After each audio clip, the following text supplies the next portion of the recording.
Welcome back, baseball fans, to the Central Indiana Sports Report for our MLB postseason report with Uncle Paul Tipton. And excited to be back here talking baseball. And I know, Paul, you are excited that the Los Angeles Dodgers are headed back to the World Series. Well, they held up to your prediction, winning 4 straight. And it's a good thing there's some drama in the American League because otherwise my excitement level would be very far down the chute, because that was about the least exciting series I have ever seen. We had 1 inning of the bases loaded double play ball that will never be repeated. But other than that, there was little drama, unless you like seeing Shohei Ohtani round the base. I was about to say, unless you're an Ohtani fan, and then it was a pretty exciting series. At least correct. Game 4. Game 4 was, and they're going to be awfully tough to beat. I guess the Dodgers have gone from favorites now to prohibitive favorites. Well, we'll talk about the American League here in a minute, but I'm not sure about that.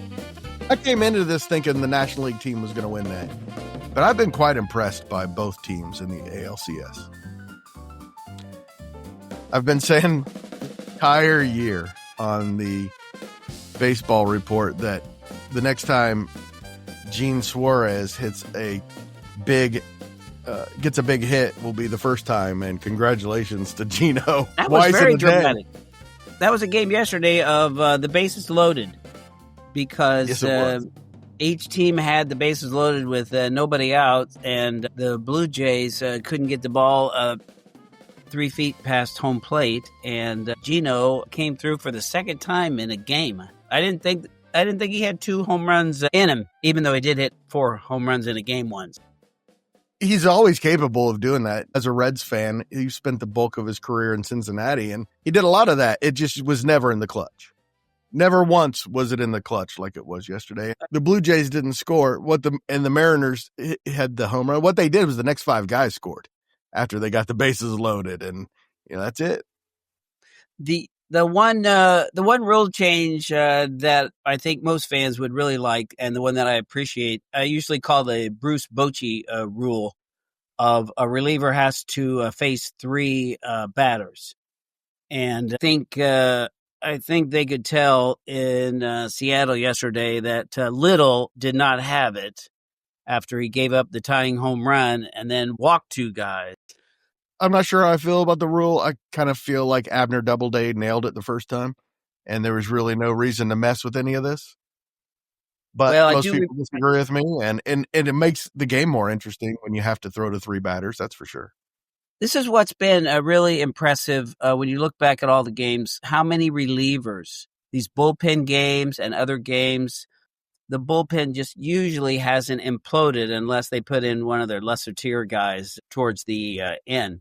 But there have been a lot of relievers who have come in and done well, but you're just always running the risk that a reliever doesn't have his command, can't place the ball, or just doesn't have his good stuff that day. So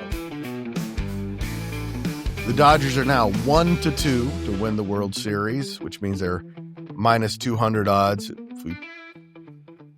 which means, like you said, prohibitive favorites. The Mariners are plus 250, the Blue Jays plus 850. Man, I certainly am not counting the Blue Jays out in this. No, I think it's going to be very interesting, and it's very hard to predict. If Toronto had won that game yesterday, you would call them pretty heavy favorites to beat the Mariners, but they having to win back-to-back games in Toronto, it's an order.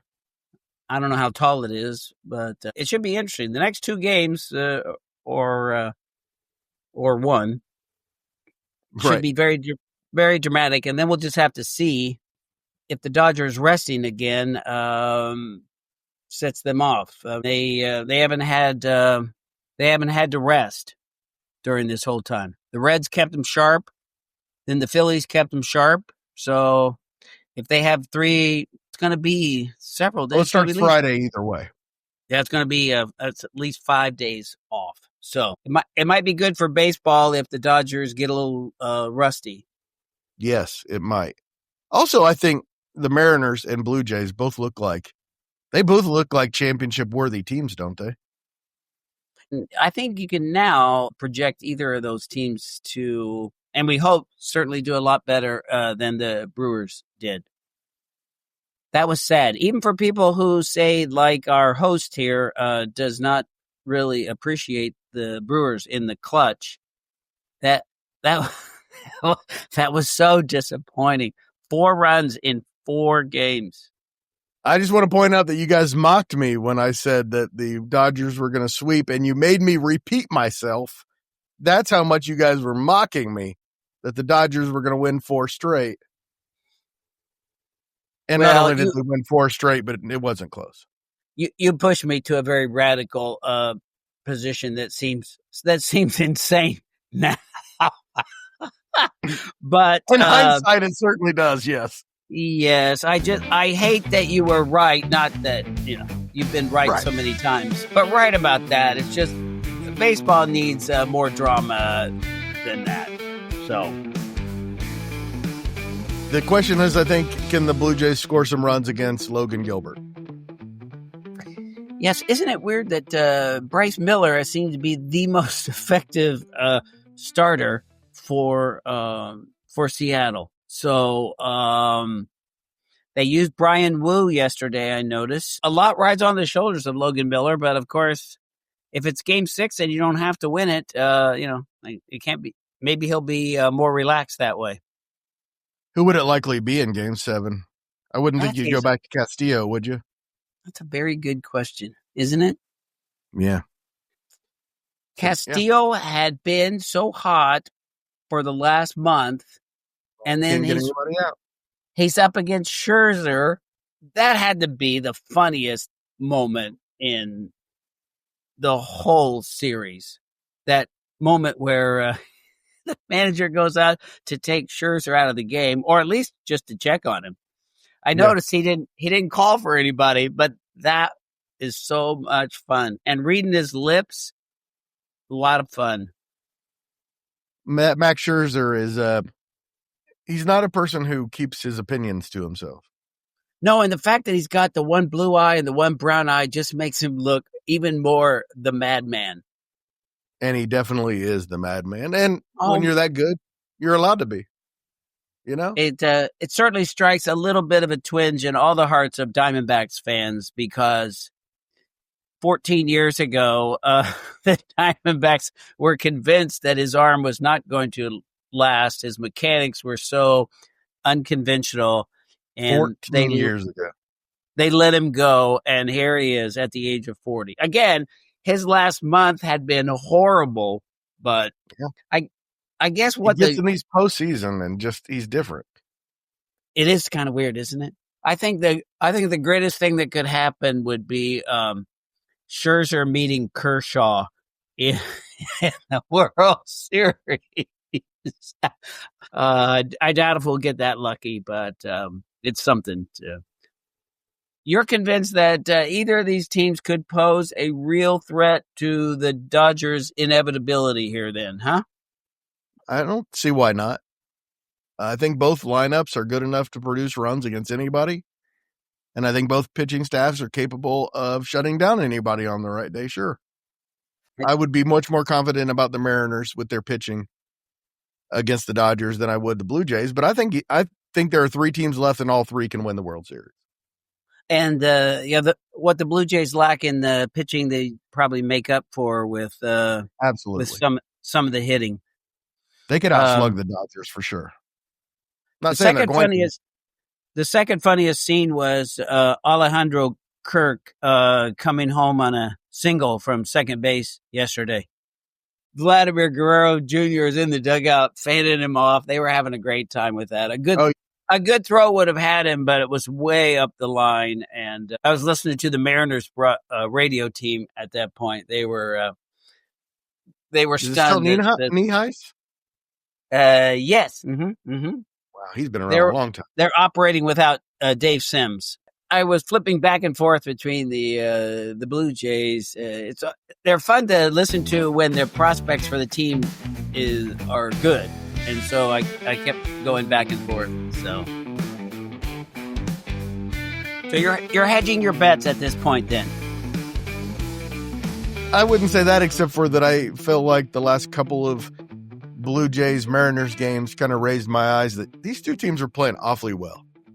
It's gonna be a big disappointment to whichever team does not make it. The Mariners with their history and the Blue Jays, if they lose lose one of these two games at home, it's gonna be it'll look pretty morose. It's the official position of this podcast that we want Canadians to suffer.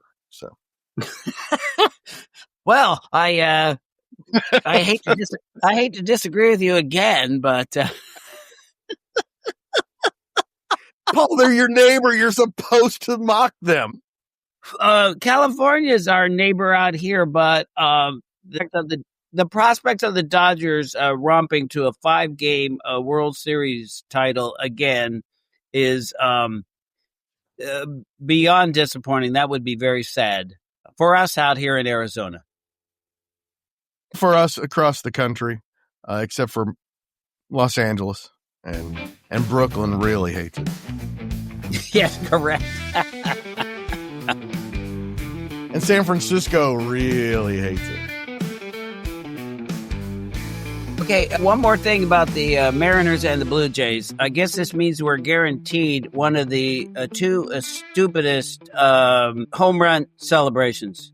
The Blue Jays with their blue jacket and the Mariners with their tridents.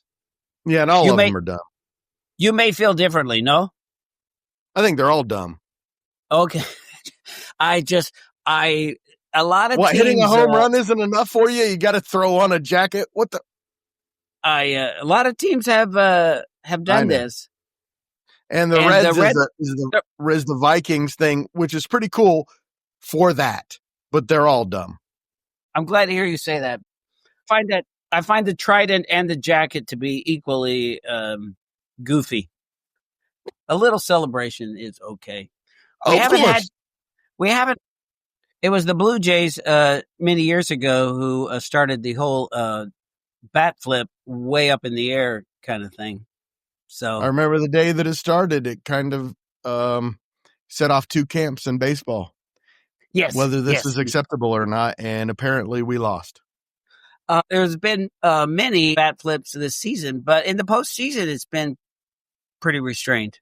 Yeah. Well, Kyle Raleigh's the one hitting all of them, and he's pretty restrained. So. Yes, you do have to admire him. Do you have any hope for the Mariners or Blue Jays? No, not really. Either one would. I didn't think so. It didn't sound like it. Either one would be a great story. I think I picked the Blue Jays, didn't you? No, I picked the Mariners. Oh, did you? Okay. But you also very presciently said when the Mariners were up 2-0 that the Blue Jays were going to be heard from. So absolutely, yeah. It seemed pretty obvious that we hadn't heard the last of the Blue Jays after getting. I think we're just waiting. Brewers. Unlike the Brewers, who we knew we were done with them after game 2. I was going to say, I think one of these teams just wants you to climb on board because you're like the anti-Derek Jeter. I saw the other day that teams were begging Derek Jeter not to predict that they were going to win. Whereas these teams now want you to predict because you're doing so well. Do the Mariners or the Blue Jays have a higher payroll? Blue Jays are 7th, Mariners 12th. Oh, the Blue Jays are $256 million, Mariners $164 million. Wow, I didn't know the Blue Jays were even that high. Yeah. The Don Mattingly plot would also be interesting if the Blue Jays advance. By the way, is he in the Hall of Fame yet? No. What in the world are we thinking? Burt Blyleven's in the Hall of Fame and Don Mattingly's not. Well, longevity is the name of the game. No, it's Hall of Fame. Fame. For 8 years, Don Mattingly was the best hitter in baseball. True. You are the semanticist. You are the expert at words. I wish we'd come up with a different word than valuable. How about let's call it greatness? The Hall of Greatness is what I would call it. Not bad. Was Burt Blyleven ever once great? Not bad. Why can't we just call it the greatest player in a league then instead of most valuable? I think we should do both. Okay. All Both right. is okay. All right. I think most valuable is an important moniker. I do like your greatness thing, though. That's good. Yeah. Well, I'm writing a book. Well, okay. Well, speaking of greatness, it's been great talking to you. Uncle Paul, this is my favorite podcast to do. Thank you so much. Thank you so much. Love talking to my Uncle Paul every week during the season, and now pretty close to every day during the postseason. Please join us again for the next one sometime in the next couple of days. Sundays are usually pretty busy, so maybe Monday, but it could be Sunday night, depending on what happens. Please subscribe, then you'll know exactly when it's out. Thank you. Central Indiana Sports Report is a product of ITG Media. And now Susie.